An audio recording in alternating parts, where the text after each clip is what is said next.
Nestled deep within the sprawling Jackson, Washington State Forest, Starve Hollow is a secluded yet beloved haven for nature enthusiasts and those seeking respite from the bustle of everyday life. Covering nearly 300 acres of dense woodland, the area is characterized by winding trails, towering trees, and pockets of quiet that seem to exist outside of time. The centerpiece of the park is the 186-acre Starve Hollow Lake, whose waters reflect the surrounding forest like a mirror, offering opportunities for swimming, fishing, or simply sitting by the shore and absorbing the serenity. Yet, in stark contrast to its serene and idyllic reputation, the peace of Starve Hollow was shattered when news of a brutal murder emerged. The quiet woods that had long been a refuge for hikers, campers, and families suddenly became the backdrop for a chilling crime, transforming the area from a haven of tranquility into a scene of horror and sorrow. Starve Hollow was home to 75-year-old Ella Wilhelmine Volka of Valonia, Indiana. She was described as a wealthy recluse who owned 225 acres of farmland in Starve Hollow. Her home was a modest 5-room white frame cabin located 2.5 miles southeast of Valonia, and not only had she been born in the cabin, she had also lived there her entire life. At 4 p.m. on the 5th of August, 1955, Ella was found dead in her Starve Hollow cabin. She was found in her bed, lying on her back, her feet bound together and tied to a bedpost with a pillow on her face. She had been blindfolded and gagged, with a cloth stuffed into her mouth and her hands tied tightly behind her back. She also had a head wound. She was found fully clothed, apart from any footwear. However, according to friends, it was not strange for her to go to bed fully dressed due to her failing health. A quilt had been hung over the window in Ella's bedroom. Investigators believed the crime was motivated by robbery, though $301 and some change she kept in the house was left untouched by the intruder or intruders. Investigators scoured the home for clues using flashlights due to the fact that Ella had no electricity installed in the cabin. Ella's cabin had been ransacked and left in complete disarray. The intruder emptied wardrobes, chests, closets, and cabinets, tore apart flooring, shredded pillows and cushions, and dismantled much of the modest furniture. After ravaging the 4 main rooms and the attic, the assailant moved outside, targeting a fruit stand and an outbuilding. There, shelves were toppled and the floors ripped up, all in an apparent frantic search. An autopsy performed by Dr. David Adler of Columbus confirmed that Ella had died from suffocation due to being smothered by the pillow, corroborating earlier assessments by Jackson County authorities. Her jaw had also reportedly been fractured due to the tightness of the cloth used to gag her. Some reports said that her jaw had actually been broken. Her wrists were also bruised. The knots used to bind them were noted as being, quote, difficult to untie. There was no evidence of a struggle, suggesting that she had been asleep at the time of the attack. The time of death was estimated at around 3 a.m. on Friday the 5th of August, nearly 13 hours before her body was discovered by her neighbour, Asbury Jarvis. To get help, Asbury rushed to the home of another neighbour, Raymond Wolfe, who lived just east of Ella's home. The case prompted a detailed investigation into the violent and tragic circumstances surrounding her final hours. An investigation into Ella's death was launched, and authorities subsequently questioned her neighbours and tenant farmers who resided on Ella's acres of farmland. She was last seen alive at 4 p.m. on Wednesday, August 3rd, by Raymond Wolfe.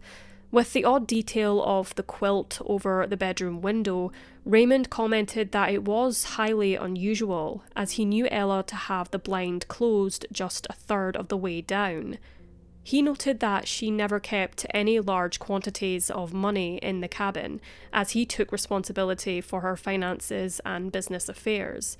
Raymond Wolfe had rented land from Ella's family since 1919, and over the years a strong bond had formed between Ella and the Wolfes, including Raymond's wife, Louise. Just 2 months prior to her death, Ella experienced a sudden and serious decline in her health. During this period, the Wolfe family welcomed her into their home, caring for her until she had sufficiently recovered to return to her own house 3 weeks later. Ella's wealth was widely known, though she never openly displayed it. Alongside murmurs of her fortune, local gossip suggested that the reclusive woman, often labelled a spinster, kept her money hidden somewhere within her Starve Hollow cabin. Investigators suspected that the murderer had entered Ella's home through a back porch door, which was discovered with its eye-hook latch broken.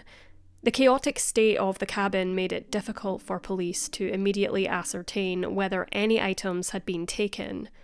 Later, a flashlight and a distinctively folded dollar bill belonging to Ella were recovered about a mile from the house, left on a dirt clearing along a rural road. Several theories have circulated regarding Ella Wolke's murder. The most common suggests a robbery gone wrong, given her known wealth and the thorough ransacking of her cabin, though some of her money was left untouched. Others speculate a personal grudge, as her reclusive nature and local gossip may have fostered resentment. Some believe it could have been a random, opportunistic crime, taking advantage of the cabin's isolation. Another theory suggests that the killer may have had insider knowledge of her home, given the targeted nature of the search. Finally, the extreme destruction and inconsistent handling of valuables have led some to suggest the perpetrator may have acted out of mental instability rather than a clear motive. When Ella's will was revealed, it became clear that she had left the majority of her estate, including her Starve Hollow cabin, to the Wolfe family. Despite having 2 living nephews and a niece, Ella wrote that they had, quote, never done a thing for her, and therefore were undeserving of her inheritance, leaving each of them only $25. The relatives later contested the will, claiming that Ella had not been of sound mind when it was drafted. After a brief legal dispute, the Wolfes reached a settlement, agreeing to pay a total of $17,000 to be divided among the 3. Despite an exhaustive investigation, police found themselves grasping at shadows in the aftermath of Ella's murder. The crime scene offered little beyond the ransacked home and scattered belongings, leaving detectives with few concrete leads to follow. Witnesses were scarce, and the remote location of Starve Hollow limited potential sources of information. As days stretched into weeks, initial optimism and determination began to fade.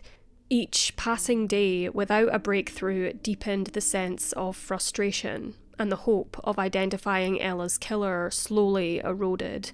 What began as a high-profile search for justice gradually became a haunting mystery, leaving the community in a state of unease and sorrow over the unresolved crime. Ella was buried in Valonia Cemetery beside her brother George. Raymond Wolfe died in 1985 at age 82, and his wife Louise passed away in 1991 at 84. The man who found Ella, Asbury Jarvis, who had been left paralysed by a stroke, died in 1958 at the age of 56. Today, very little information about Ella Wolke's murder can be found online, Aside from a handful of brief news articles and historical references, details about the case remain sparse, leaving many aspects of her life, the investigation, and the crime itself largely undocumented in digital archives. The lack of accessible records has made the story of her tragic death something of an obscure and largely forgotten chapter in local history.